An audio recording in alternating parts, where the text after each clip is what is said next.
Hello नमस्कार साथियों, स्वागत करते हैं एक बार फिर से आप सभी का फिक्स टारगेट 2.0 परिवार की एक और नई क्लास में। जितने भी स्टूडेंट भारत के किसी भी यूनिवर्सिटी से ग्रेजुएशन सेकंड सेमेस्टर का एग्जामिनेशन देने वाले हैं और जिस स्टूडेंट ने मेजर पेपर, माइनर पेपर या फिर एमडीसी पेपर, तीनों में से किसी भी पेपर में पॉलिटिकल साइंस सब्जेक्ट को रखा है, तो आप लोग आज के इस पूरी क्लास को शुरू से लेकर अंत तक देखिएगा। देखिए, आज के इस क्लास में हम लोग आपके सिलेबस के अकॉर्डिंग यूनिट नंबर फर्स्ट देखेंगे, जो कि आपका तीसरा क्लास होगा। पहली और दूसरी क्लास में मैंने आपको पढ़ा दिया है कि भारतीय संविधान सभा का निर्माण कैसे हुआ, भारतीय संविधान का निर्माण कैसे हुआ, भारत के संविधान की विशेषता क्या रही, इन सभी चीजों पर चर्चा कर चुके थे। अब देखिए, आज के इस क्लास में हम लोग जानेंगे कि भारत की जो संविधान है, इसमें बहुत सारे ऐसे प्रावधानों को, बहुत सारी ऐसी विधि व्यवस्थाओं को विभिन्न विभिन्न देशों से शामिल किया गया था। इसके बाद कुछ ऐसी प्रावधानें थी जो कि भारत के अंदर से, यानी कि यहाँ पर जो भी प्रकार की विधिवत व्यवस्थाएं थी, यहाँ पर जो भी समस्याएं था, जो चीजें यहाँ पर संविधान निर्माताओं को देखने को मिला, उन सभी के प्रति समाधानों का जो है व्यवस्था कहाँ पर किया गया, हमारे भारतीय संविधान में किया गया। तो इन सभी पहलुओं पर हम आज के इस क्लास में डिटेल में चर्चा करने वाले हैं। एक बार आप लोग सेशन को लाइक नहीं करे हो, लाइक कर दो, अपने सभी दोस्तों को शेयर कर दो, ताकि सारे बच्चे जो हैं एक साथ क्लास को ज्वाइन करें, अच्छी से तैयारी करें, हर एक पॉइंट्स को अच्छे से समझें। देखो, मैंने पहले बताया आपको कि आज हम लोग क्या पढ़ेंगे, भारतीय संविधान के स्रोत के बारे में। अगर हम भारतीय संविधान के स्रोत की बात करते हैं तो दो तरह के स्रोत हैं। पहला तो आंतरिक स्रोत हो जाता है और दूसरा आपका वैदेशिक स्रोत हो जाता है। आंतरिक स्रोत जैसे कि बहुत सारी ऐसी व्यवस्थाएं, मैंने पहले बताया कि यह भारत के अंदर से ही निहित था। यहां पर जो समस्याएं संविधान निर्माताओं को देखने को मिला, उसके संबंध में समाधान को व्यक्त करने का प्रयास कहां पर किया गया, भारतीय संविधान में। कुछ ऐसी विधिवत व्यवस्थाएं जो कि भारत से ही निहित थी। इसके बाद बहुत सारे ऐसी चीजें जो कि विदेशों से लिया गया, विभिन्न विभिन्न देशों से। ऐसा माना जाता है कि लगभग संविधान निर्माता जो थे, भारतीय संविधान के निर्माण करने के लिए 60 देशों से अधिक देशों के संविधान को, वहां के विधि व्यवस्थाओं को पढ़े थे और तब जाकर हमारे भारत के लिए एक जटिल, एक लिखित संविधान का निर्माण किया। तो इतने देशों के संविधान को पढ़ने के बाद, इतने देशों की विधि व्यवस्थाओं को पढ़ने के बाद हमारा एक संविधान निर्माण किया गया है। तो समझ सकते हो कि हमारे संविधान की विशेषताएं कितनी अहम है। समझ गए कि नहीं समझ गए? देखिए, अब हम इन्हीं चीजों को डिटेल में पढ़ेंगे बारी बारी से। सबसे पहले आंतरिक स्रोत पर चर्चा करते हैं। तो आंतरिक स्रोत की अगर हम बात करते हैं तो इसका जब हम चर्चा करते हैं तो सबसे पहले नाम आ जाता है भारत सरकार अधिनियम का। भारत सरकार अधिनियम जब 1935 में आता है तो इसके तहत हमारे भारतीय संविधान में कई सारी चीजों को शामिल किया गया, जैसे कि राज्यपाल के कार्यकाल को शामिल किया गया। देखो, राज्यपाल यह हर राज्य में होता है। भारत में बहुत सारे राज्य हैं, 28 राज्य हैं। इन सभी राज्यों में जो है अलग अलग क्या होते हैं, राज्यपाल होते हैं। बिहार के अलग होंगे, यूपी के अलग होंगे, झारखंड के अलग होंगे। हर जगह के जो है अलग अलग राज्यपाल होते हैं। तो इसका कार्यकाल क्या है, यानी कि यह कब तक अपने पद पर निर्वाचित रहेंगे, इसके कार्यकाल का निर्धारण कहां से लिया गया, भारत सरकार अधिनियम से। समझ में आ रहा है? भारत सरकार अधिनियम 1935 से। इसके बाद लोक सेवा आयोग का प्रावधान जो है, लोक सेवा आयोग का प्रावधान कहां से लिया गया, यह भी भारत सरकार अधिनियम 1935 से। जैसे कि अभी आप यूपीएससी वगैरह के बारे में जानते होंगे, यूपीएससी की परीक्षा होती है ना, आईएएस आईपीएस वगैरह बनने के लिए। तो ये सारी विधिवत व्यवस्थाएं जो थी हमारे भारतीय संविधान में, भारत सरकार अधिनियम 1935 के तहत ही क्या किया गया था, शामिल किया गया था। इसके बाद संघीय योजना को भी भारत सरकार अधिनियम के तहत लाया गया। न्यायपालिका को भी कहां से लाया गया, न्यायपालिका जो कि न्यायिक व्यवस्था को देखती है, न्यायिक व्यवस्था को देखती है, तो इसी न्यायपालिका को भारत सरकार अधिनियम के तहत लाया गया था। इसके बाद आपातकालीन प्रावधान। देखो, आपातकालीन प्रावधान पर हम कुछ दो तर्क आपको बताएंगे जो आपको कंफ्यूज थोड़ा सा कर सकती है। जैसे कि अगर हम बात करते हैं तो आपातकालीन प्रावधान जो था, यह हमारे भारतीय संविधान में जर्मनी से लाया गया था। कहां से लाया गया था, जर्मनी से लाया गया। तो अभी आप कहोगे कि सर यह भारतीय संविधान का आंतरिक स्रोत कैसे हो गया? तो देखो, कुछ ऐसी परिस्थितियां जो कि भारत में उत्पन्न हुई थी, उस पर भी हमारे संविधान निर्माताओं का ध्यान था। तो इसी को कोरिलेट करके जब इन्होंने जर्मनी में ऐसी परिस्थितियों को देखा, वहां की विधि व्यवस्थाओं को इसके संबंध में अग्रसर देखा, तब जाकर इस दोनों की व्यवस्थाओं को मिलाकर हमारे भारतीय संविधान में आपातकालीन प्रावधान किए गए थे आपातकाल के संबंध में। तो इसीलिए हम लोग इसे दोनों स्रोतों के आधार पर पढ़ते हैं। इसके बाद अगर हम बात करते हैं तो उद्देश्य संकल्प। देखो, उद्देश्य प्रस्ताव जवाहरलाल नेहरू द्वारा लाया गया था। कमेंट करके बताइए कि जवाहरलाल नेहरू जी ने उद्देश्य प्रस्ताव कब पेश किया और इसे जो है संविधान सभा के द्वारा मंजूरी कब मिली। फटाफट से आप लोग कमेंट करके बताइए। तो देखो, उद्देश्य संकल्प के आधार पर हमारे भारतीय संविधान की जो प्रस्तावना है, इसकी रूपरेखा तैयार हो जाती है। इसलिए हम लोग इसे एक आंतरिक स्रोत के नाम से जानते हैं, आंतरिक स्रोत के रूप में पढ़ते हैं।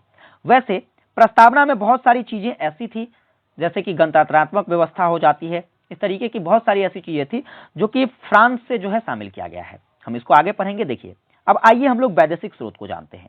तो वैदेशिक स्रोत में हम सबसे पहले जानते हैं कि हमारे भारतीय संविधान में, देखो यहां से ऑब्जेक्टिव क्वेश्चन भर भर के पूछे जाएंगे, इसलिए हर एक पॉइंट को आप अच्छे से समझो। मैं आपको याद करने का तरीका भी बता दूंगा कि आप कैसे याद कर सकते हो। समझ गए कि नहीं समझ गए? देखो, यहां पर हम भारतीय संविधान के वैदेशिक स्रोत की अगर बात करते हैं, तो ब्रिटेन से हमारे भारतीय संविधान में किन किन चीजों को शामिल किया गया था? एकल नागरिकता, विशेषाधिकार रीट, कानून का शासन, सरकार का संसदीय, इसके बाद जो है स्वरूप, सरकार का संसदीय स्वरूप, इसके बाद कैबिनेट प्रणाली, इसके बाद द्विसदन, संसदीय विशेषाधिकार। फिर कुछ समझ में नहीं आया? अरे भाई रुको, देखो कैसे समझेंगे इसको। ब्रिटेन की अगर बात करते हैं तो यहां पर आप इसे ऐसे याद रख सकते हो, कैसे? एकल, एकल विशेष, एकल विकास, एकल विकास। एकल विकास का तात्पर्य क्या है? तो एकल नागरिकता। वी का मतलब यहां पर विशेषाधिकार रीट, इसके बाद का मतलब कानून का शासन, स का मतलब सरकार का संसदीय स्वरूप। देखो, ब्रिटेन वैसे भी एक ऐसा एकलौता देश था जिन्होंने कई देशों पर, एकलौता देश, एकल देश था जिन्होंने कई देशों पर अपनी हुकूमत कायम करी। हमारे भारत पर भी किया था, है कि नहीं? तो भाई साहब, ये जो है एकल नागरिकता। विशेषाधिकार रीट, यहां पर जो है भाई साहब, किसी को विशेष अधिकार नहीं था। जब ब्रिटेन किसी देश पर शासन करता था, जैसे हमारे भारत देश पर ही शासन किया था, तो कहीं भी कोई विशेष अधिकार यहां के नागरिकों को नहीं मिलता था। हमने इसके लिए लड़ा, तब जाकर हमें विशेष अधिकार मिले। तो विशेषाधिकार रीट ये कहां पर? तो ब्रिटेन से लिया गया। कानून का शासन, कानून का शासन कहां से लिया गया? ब्रिटेन से। सरकार का संसदीय स्वरूप, सरकार जो है संसद का स्वरूप किस प्रकार से निर्माण हुआ? तो ये ब्रिटेन से लिया गया। कैबिनेट प्रणाली को भी कहां से लिया गया? ब्रिटेन से। तो ये सारी पॉइंट्स आपको ब्रिटेन के बारे में याद रखना है। चलिए आगे, भारतीय संविधान में अमेरिका से। देखो, अमेरिका वाला तो आप आराम से याद रख सकते हो। अमेरिका क्या है? काफी शक्तिशाली, पावरफुल देश है, काफी शक्तिशाली देश है कि नहीं? तो देखिए, मौलिक अधिकार, मौलिक अधिकार को कहां से लिया गया? Fundamental rights. ये भी एक पावर को दर्शाता है। हमारा कोई अधिकार है तो वह हमारा पावर है कि नहीं? उसका अगर कोई हनन करता है तो हम क्या कर सकते हैं? हम क्या कर सकते हैं भाई? न्यायपालिका के पास जा सकते हैं। कहां जा सकते हैं? न्यायपालिका के पास जाएंगे, अपनी मांगे रखेंगे, कहेंगे कि देखो भाई, यह हमारा अधिकार है, यह हमारा अधिकार हमसे छीन रहा है। तो दो बातें आपको याद हो गया। क्या याद हो गया? मौलिक अधिकार, फंडामेंटल राइट्स, पावर, हमारी पावर है, और पावरफुल देश अमेरिका से लिया गया है। दूसरी बातें, अगर कोई इसका हनन करे, कोई हमें इसके प्रति दबाव बनाने का प्रयास करे, हम कहां जाएंगे? सर्वोच्च न्यायालय, उच्च न्यायालय, इन सभी न्यायालय के पास जाएंगे कि नहीं? तो सर्वोच्च न्यायालय या उच्च न्यायालय के न्यायाधीशों को हटाने का प्रावधान कहां से लिया गया? अमेरिका से लिया गया। न्यायपालिका की स्वतंत्रता कहां ली गई? तो भाई साहब अमेरिका से लिया गया। याद रहेगा। इसके बाद न्यायिक समीक्षा कहां से लिया गया? यह भी अमेरिका से। इसके बाद दो पॉइंट्स याद रखिएगा, उपराष्ट्रपति के पद, ये भी अमेरिका से लिए गए थे, और राष्ट्रपति पर महाभियोग का प्रस्ताव, ये भी कहां से लिया गया था? राष्ट्रपति पर महाभियोग लगाया जा सकता है, तो यह किस पर, कहां से लिया गया? अमेरिका से लिया गया। चलिए आगे हम अगर बात करते हैं तो देखिए, अगला आपका कनाडा।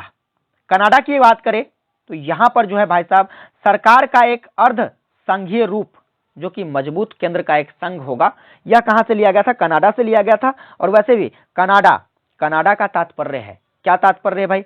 कनाडा कहने का मतलब है यह काफी केंद्रीकृत है। देखो, क से केंद्र होता है, क से क्या होता है? केंद्र होता है। और यहां पर मजबूत केंद्र वाला संघ कहां बनेगा भाई? तो भाई साहब यह कनाडा से लिया गया भारतीय संविधान में। इसके बाद केंद्र द्वारा राज्य में राज्यपाल की नियुक्ति, केंद्र के द्वारा क्या किया जाएगा? किसी भी राज्य में राज्यपाल की नियुक्ति की जाएगी, यह प्रावधान कनाडा से लिया गया। सर्वोच्च न्यायालय का सलाहकार क्षेत्राधिकार किससे लिया गया? तो कनाडा से लिया गया। केंद्र में अवशिष्ट शक्तियों की निहित होना, यह कहां से लिया गया है? तो कनाडा से लिया गया है। ये सारे पॉइंट्स को आप अच्छे से नोट कर लो, आपका एक भी ऑब्जेक्टिव क्वेश्चन, सब्जेक्टिव क्वेश्चन कुछ भी नहीं छूटने वाला है। आयरलैंड की बात करें, बहुत इंपॉर्टेंट है, स्टार लगाइएगा। आयरलैंड से नीति निर्देशक तत्व के सिद्धांत लिए गए। राज्य के नीति निर्देशक तत्व के सिद्धांत कहां से लिए गए? आयरलैंड से। इसके बाद राज्यसभा के सदस्यों का नामांकन, राज्यसभा में सदस्यों का नामांकन का प्रावधान आयरलैंड से। राष्ट्रपति के चुनाव का तरीका, ये कहां से लिया गया? आयरलैंड से। फिर हम बात करें जर्मनी की, तो देखो भाई जर्मनी में हिटलर कहां का था? जर्मनी का। हिटलर कहां का था? जर्मनी का। अब देखो हिटलर जैसे शासक जहां होंगे वहां आपातकाल तो लगेगा ही, स्वाभाविक सी बात है। तो भाई साहब आपातकाल के दौरान मौलिक अधिकारों का निलंबन ये कहां से लिया गया है? जर्मनी से लिया गया है। समझ में आई? और आगे अगर हम बात करें तो देखिए, इसके बाद हम अगर बात करें तो यहां पर देखिए ये थोड़ा सा जो है मिसटाइपिंग हो गया, इसको आप कैंसिल कर लीजिए, ठीक है। यहां पर देखिए ऑस्ट्रेलिया की अगर बात करें तो ऑस्ट्रेलिया से समवर्ती सूची को लिया गया है। 2 सदनों द्वारा संसद की बैठक की संयुक्त बैठक, यह कहां से लिया गया? यह भी ऑस्ट्रेलिया से लिया गया। और व्यापार वाणिज्य की स्वतंत्रता को कहां से लिया गया? यह भी ऑस्ट्रेलिया से लिया गया है। फिर अगर हम आगे बात करते हैं तो देखिए रूस से क्या क्या लिया गया है? तो मौलिक कर्तव्यों को लिया गया है, ठीक है। मौलिक कर्तव्यों को कहां से लिया गया है? तो रूस से लिया गया। प्रस्तावना में सामाजिक, आर्थिक और राजनीतिक दृष्टि से न्याय, ये सारे शब्द कहां से लिए गए हैं? तो रूस से लिए गए हैं। इसके बाद फ्रांस से, मैंने पहले बताया कि प्रस्तावना में गणतंत्र, स्वतंत्रता, समानता और बंधुत्व, ये सारी चीजों को कहां से लिया गया? फ्रांस से लिया गया है। फिर आगे अगर हम बात करते हैं तो दक्षिण अफ्रीका, देखो दक्षिण अफ्रीका की अगर हम बात करें तो संविधान संशोधन की प्रक्रिया को कहां से लिया गया? संविधान में संशोधित करना, जैसे अगर कोई चीजें जो हैं अगर मान लीजिए हमें गलत लगता हो या फिर किसी भी चीजों में कोई चीजें और ऐड करनी चाहिए, तो इस प्रकार से हम संविधान का संशोधन करते हैं। संविधान के संशोधन की प्रक्रिया को कहां से लिया गया? दक्षिण अफ्रीका से लिया गया है। राज्यसभा के सदस्यों का चुनाव जो है यह कहां से लिया गया है? ये भी दक्षिण अफ्रीका से लिया गया है। जापान से कानून द्वारा स्थापित प्रक्रिया को कहां से लिया गया है? तो कानून द्वारा स्थापित प्रक्रिया को जो है जापान से लिया गया है। फिर आगे अगर हम बात करते हैं तो देखिए, तो ये सारी प्रक्रियाओं का प्रावधान जो है भाई साहब कहां से किया गया है? तो आप कहोगे सर विभिन्न विभिन्न देशों से, जो कि आपके संविधान का वैदेशिक स्रोत है। क्या है? आपके संविधान का क्या है? वैदेशिक स्रोत है। ये सारे पॉइंट्स को आप अच्छे से नोट कर लीजिए, सारी चीजों को अच्छे से याद कर लीजिएगा। ये सभी के सभी याद करने वाली चीजें हैं। आप इसको हम वैसे थोड़ी बहुत ट्रिक के माध्यम से भी बताने का प्रयास किया ताकि आप चीजों को याद रख सके, जैसे कि एकल विकास, इस तरीके से बताया, ये कहां से? ब्रिटेन से लिया गया है, ठीक है। इस प्रकार से अगर हम बात करें तो आगे जो है आपका हो जाता है अमेरिका से क्या क्या लिया गया? तो अमेरिका पावरफुल देश है, तो मौलिक अधिकार यानी कि हमारा पावर है, तो यह कहां से लिया गया? तो अमेरिका से लिया गया। अगर कोई इसका हनन करेगा तो न्यायपालिका के पास जाएंगे हम। न्यायिक व्यवस्था जो भी है, न्यायिक समीक्षा या फिर न्यायपालिका की स्वतंत्रता या फिर जो है न्यायाधीशों को हटाने का अधिकार, प्रावधान जो है यह कहां से लिया गया? तो अमेरिका से लिया गया। राष्ट्रपति काफी पावरफुल होते हैं, उन पर महाभियोग लगेगा, तो कहां से लिया गया? ये अमेरिका से लिया गया। उपराष्ट्रपति के पद को भी अमेरिका से लिया गया था। तो इस तरीके से आपको सारे पॉइंट्स को अच्छे से याद कर लेना है। यहाँ से ऑब्जेक्टिव क्वेश्चन, सब्जेक्टिव क्वेश्चन, हर तरीके की चीजें पूछी जा सकती है। विशेष अगर ये क्लास आपको हेल्पफुल लगी हो, चैनल पर नए हैं, अभी तक सब्सक्राइब नहीं किया, सब्सक्राइब कर लीजिएगा, नोटिफिकेशन बेल को ऑन कर लीजिएगा। सेशन को अभी तक लाइक नहीं किए हैं, लाइक करके एक प्यारा सा कमेंट करके जरूर बताइएगा क्लास कैसी लगी। विशेष आप लोगों से अगली क्लास में मिलते हैं। जय हिंद, वंदे मातरम।